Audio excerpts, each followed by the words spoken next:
Welcome back to Men's Confidence and Relationship Dynamics.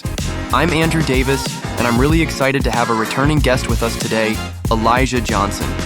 Elijah, it's great to have you back on the show. Andrew, thanks so much for having me again. Always a pleasure, really. Absolutely. So today we're diving into a topic that, honestly, I think a lot of men can relate to.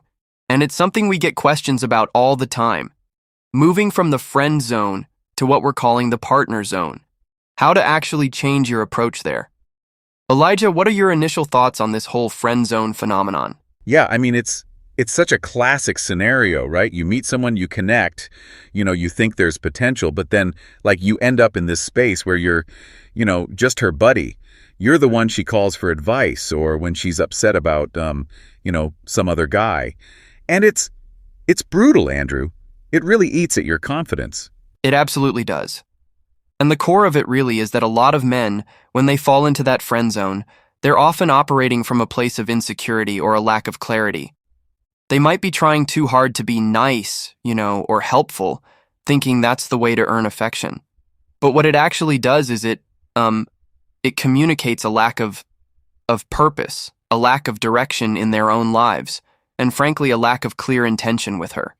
You're not leading. So it's like they're not really stepping up as, a potential partner. They're just being available. But how do you actually shift that?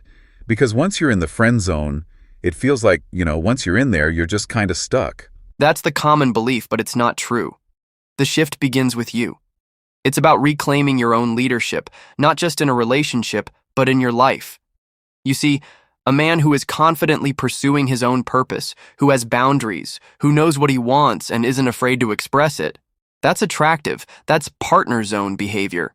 So instead of, say, always being on call for her or trying to solve all her problems, being that emotional tampon, you actually start focusing on your own life. Right, so instead of saying yes to everything she asks, you're actually saying, hey, I have a life, and I'm pursuing things that are important to me. Exactly. And when you do engage with her, your intentions are clear, You're not being sneaky. You're not hoping she'll just suddenly see you differently. You're confident enough to, express your interest.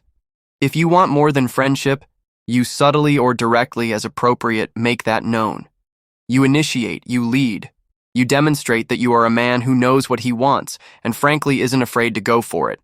That means you're not just agreeing with everything she says or being agreeable for the sake of it. You have your own opinions.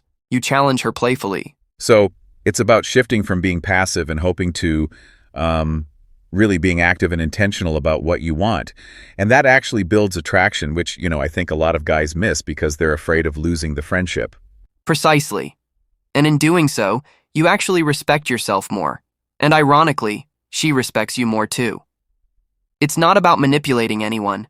It's about authentic confidence and congruent action. You're showing up as a leader, not just a follower or a pleaser. That's the partner zone right there. Well, Elijah, this has been a really insightful conversation.